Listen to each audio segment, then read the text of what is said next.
तो चलिए शुरू करते हैं। एक शहर में एक परिश्रमी, ईमानदार और सदाचारी लड़का रहता था। माता, पिता, भाई, बहन, मित्र, रिश्तेदार सब उसे बहुत प्यार करते थे। सबकी सहायता को तत्पर रहने के कारण पड़ोसी से लेकर सहकर्मी तक सब उसका सम्मान करते थे। सब कुछ अच्छा था, किंतु जीवन में वह जिस सफलता प्राप्ति का सपना देखा करता था वह उसे उससे कोसों दूर था। वह दिन रात जी जान लगाकर मेहनत करता था, किंतु असफलता ही उसके हाथ लगती। उसका पूरा जीवन ऐसे ही निकल गया और अंत में जीवन चक्र से निकलकर वह काल चक्र में समा गया। क्योंकि उसने जीवन में सुकर्म किए थे, इसलिए उसे स्वर्ग की प्राप्ति हुई।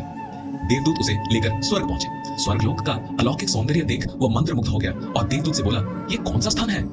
ये स्वर्गलोक है। तुम्हारे अच्छे कर्म करने के कारण तुम्हें स्वर्ग में स्थान प्राप्त हुआ है। अब से तुम यही रहोगे।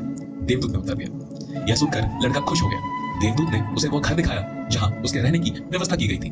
वह एक आलीशान घर था। इतना आलीशान घर उसने अपने जीवन में कभी नहीं देखा था। देवदूत उसे घर के भीतर ले गया और एक एक कर सारे कक्ष दिखाने लगा। सभी कक्ष बहुत ही सुंदर थे। अंत में वह उसे एक ऐसे कक्ष के पास लेकर गया जिसके सामने स्वप्न कक्ष लिखा हुआ था। जब वे उस कक्ष के अंदर पहुंचे तो लड़का यह देखकर दंग रह गया कि वहां बहुत सारी वस्तुओं के छोटे छोटे प्रतिरूप रखे हुए थे। ये वही वस्तुएं थी जिन्हें पाने के लिए उसने आजीवन मेहनत की थी, किंतु हासिल नहीं कर पाया था। आलीशान घर, कार, उच्चाधिकारी का पद, ऐसे ही बहुत सी चीजें जो उसके सपनों में ही रह गए थे। वो सोचने लगा कि इन चीजों को पाने के सपने मैंने धरती लोक में देखे थे, किंतु वहां तो ये मुझे नहीं मिले। अब यहाँ इनके छोटे प्रतिरूप इस तरह क्यों रखे हुए हैं?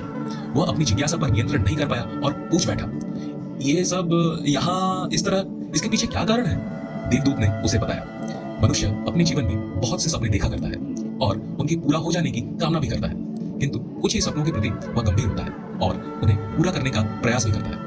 ईश्वर और ब्रह्मांड मनुष्य के हर सपने पूरा करने की तैयारी करते हैं, लेकिन कई बार असफलता प्राप्ति से हताश होकर और कई बार दृढ़ निश्चय की कमी के कारण मनुष्य उस क्षण प्रयास करना ही छोड़ देता है। जब के सपने पूरे होने ही वाले होते हैं, उसके वही अधूरे सपने यहाँ प्रतिरूप के रूप में रखे हुए हैं। तुम्हारे सपने भी यहाँ प्रतिरूप के रूप में हैं। तुमने अंत समय तक हार नहीं मानी होती तो उसे अपने जीवन में प्राप्त कर चुके होते। लड़के को जीवन काल में की गई गलती समझ आ गई, किंतु मृत्यु पश्चात अब वह कुछ नहीं कर सकता था। दोस्तों, किसी भी सपने को पूर्ण करने की दिशा में काम करने के पूर्व यह दृढ़ निश्चय कर ले, चाहे कितनी भी मुश्किलें क्यों ना आए, चाहे कितनी बार भी असफलता का सामना क्यों ना करना पड़े, अपने सपनों को पूरा करने की दिशा में तब तक प्रयास करते रहेंगे जब तक वे पूरे नहीं हो जाते। अलाल रह जाएगा कि काश मैंने थोड़ा प्रयास और किया होता। अपने सपनों को अधूरा मत रहने दीजिए। दृढ़ निश्चय और अथक प्रयास से उन्हें हकीकत में तब्दील करके ही दम लीजिए। दोस्तों, आशा करता हूँ कि आज का ये एपिसोड आपको जरूर पसंद आया होगा। अगर आपके पास भी ऐसे कोई मोटिवेशनल